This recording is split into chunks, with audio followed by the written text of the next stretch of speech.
Կանայք շարունակում են զգալ հակամարտությունների հետևանքները, կրելով կորստի եւ անվտանգության պակասի ծանր բեռը։ Այս մասին հայտարարել է Հայաստանի արտաքին գործերի նախարար Արարատ Միրզոյանը Փարիզում անցկացվող ֆեմինիստական դիվանագիտության 4-րդ նախարարական համաժողովի բացման արարողության իր խոսքում։ Միրզոյանի խոսքով նույնիսկ լուրջ դժվարությունների պայմաններում մարտահրավերները ոչ միայն չեն թուլացրել, այլ ընդհակառակը ավելի են ամրապնդել Հայաստանի վճռականությունը, առաջ մղելու գենդերային հավասարությունը եւ կանանց դերի ամրապնդումը, որպես մարդու իրավունքների եւ ժողովրդավարության զարգացման հիմնարար միջոցներից մեկն ու կայուն զարգացման ու սոցիալական առաջընթացի հիմք։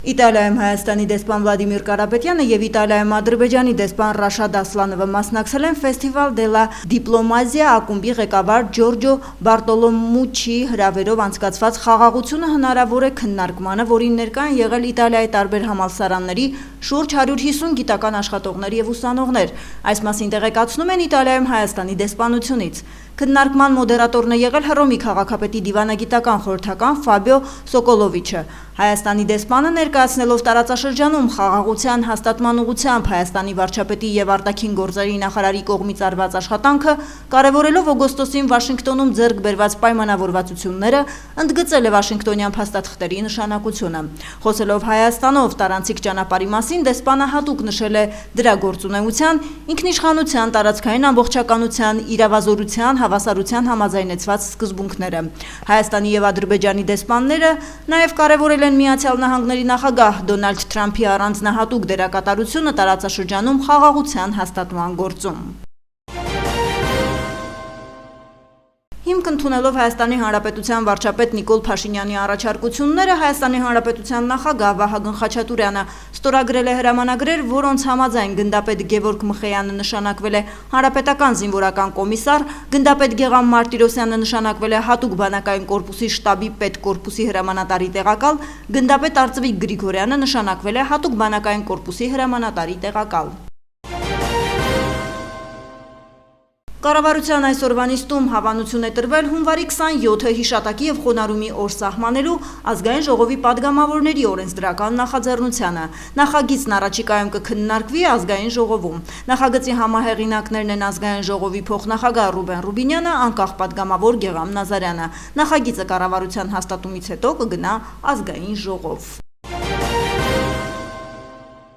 Ավստրիայում գործող եկեղեցիների համաշխարհային խորհուրդը պաշտոնական հայտարարությամբ խստորեն քննադատել է Հայաստանի իշխանությունների կողմից հայ առաքելական եկեղեցու հանդեպ կիրառվող ճնշումները եւ հոգեվորականների ձերբակալությունները։ Խորհուրդը հստակորեն հայտնել է իր լիակատար համերաշխությունը հայ առաքելական եկեղեցուն եւ Հայաստանի ամբողջ քրիստոնեական համայնքին։ Բարձրաստիճան եկեղեցական պաշտոնյաների ձերբակալությունները, կալանավորումները եւ դատավճիռները հստակ մարտահրավեր են կրոնական ազատությանը։ Նման միջոցառումները կամայական եւ անհիմն միջամտություն են եկեղեցու գործունեությանը եւ կարող են դիտվել որպես հարձակում կրոնական համայնքի վրա, ընդգծված է կազմակերպության հայտարարությունում։ Այս հայտարարությունը կարևոր միջազգային ազդակ է, քանի որ եկեղեցիների համաշխարհային խորհուրդը համարվում է քրիստոնեական աշխարհի հեղինակավոր հարթակներից մեկը, որի հայտարարությունները հաճախ ձևավորում են միջազգային վերաբերմունքի ուղղությունը կրոնական ազատությունների խախտումների նկատմամբ։ Խորհուրդը փաստում է, որ Հայաստանում իրավիճակը դուրս է գալիս հոգեվոր դաշտի սահմաններից, վերածվելով ազատ խղճի եւ քաղաքացիական իրավունքների խնդրի։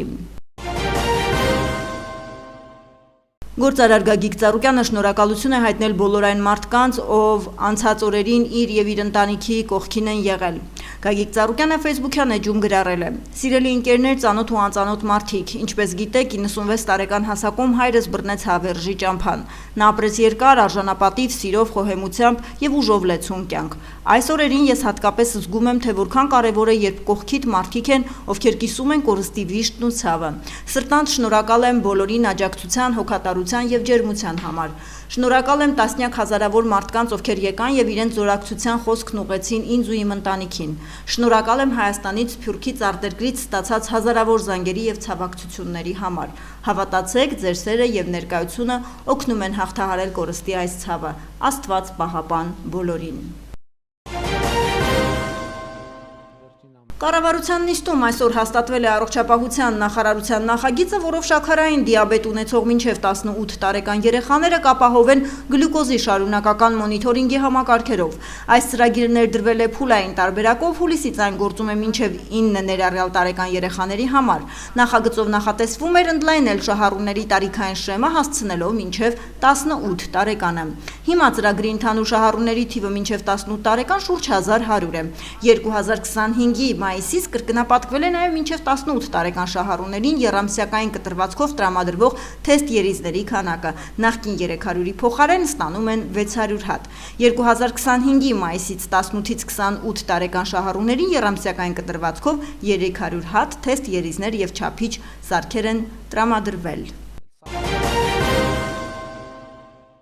Օպերատիվ իրավիճակը հանրապետությունում հոկտեմբերի 22-ից 23-ին համաձայն որի բացահայտվել է 100 հանցագործության դեպք, որից 9 նախկինում կատարված։ Հայտնաբերվել է 6 հետախուզվող կամավոր, ներկայացել է 2-ը, գրանցվել է զենք զինամթերքի կամավոր հանձնման 5 դեպք։ Ճանապարհատրանսպորտային պատահարների վիճակագրության համաձայն անցած մեկ օրում գրանցվել է 10 ավտովթար, 2 մարդ զոհվել է, 17-ը ստացել տարբեր աստիճանի մարմնական վնասվածք։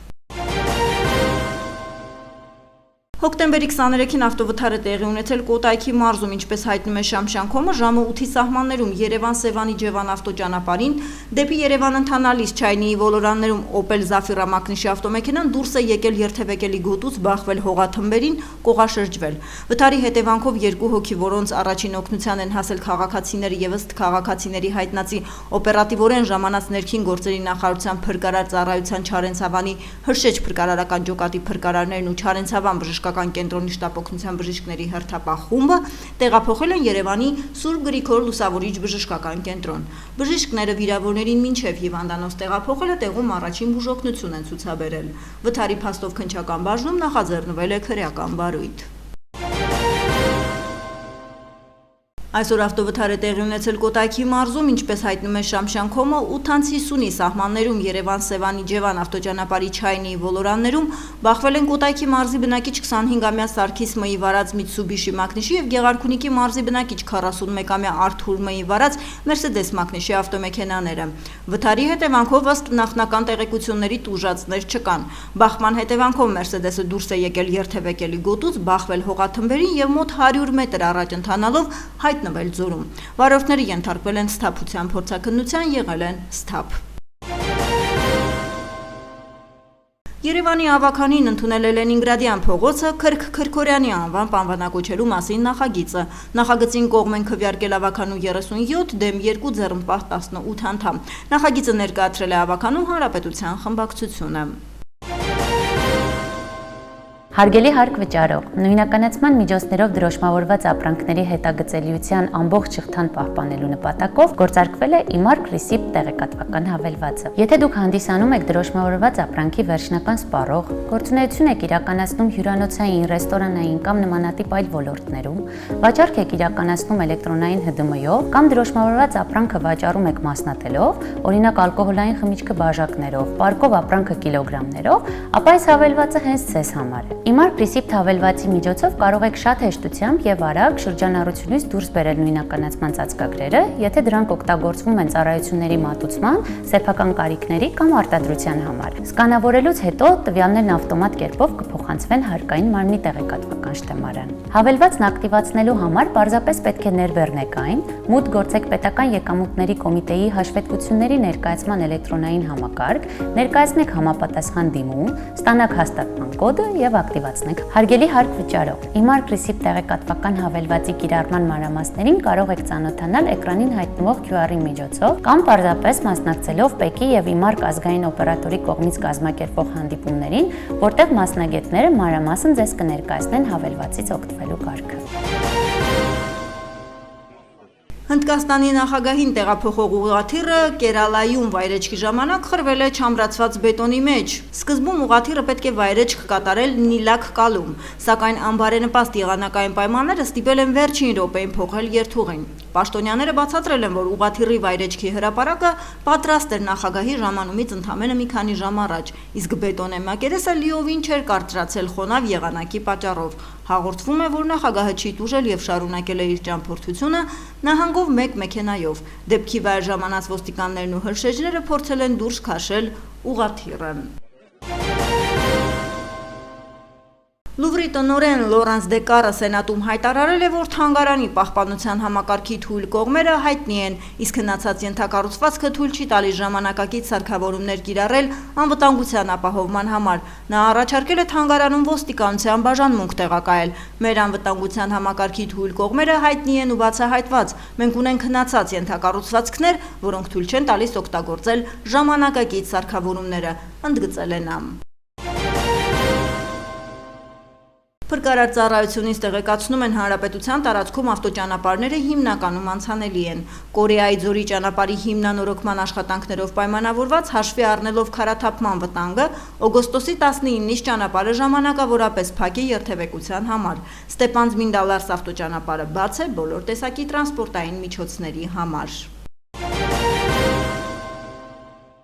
Հիդրոթերապևտաբանության և մոնիտորինգի կենտրոնից տեղեկացնում են մայրաքաղաքում հոկտեմբերի 24-ին սպասվում է առանց տեղումների եղանակ, 25-ից 27-ին սպասվում է ևս առանց տեղումների եղանակ։ Մարզերում հոկտեմբերի 24-ից 25-ին առանձին շրջաններում սպասվում է կարճատև անձրև, հոկտեմբերի 27-ից 28-ին սպասվում է առանց տեղումների եղանակ։ Քամին արևմտյան 2-ից 5 մետր վարկյան արագությամբ, օդի ջերմաստիճանն էապես չի փոխվի։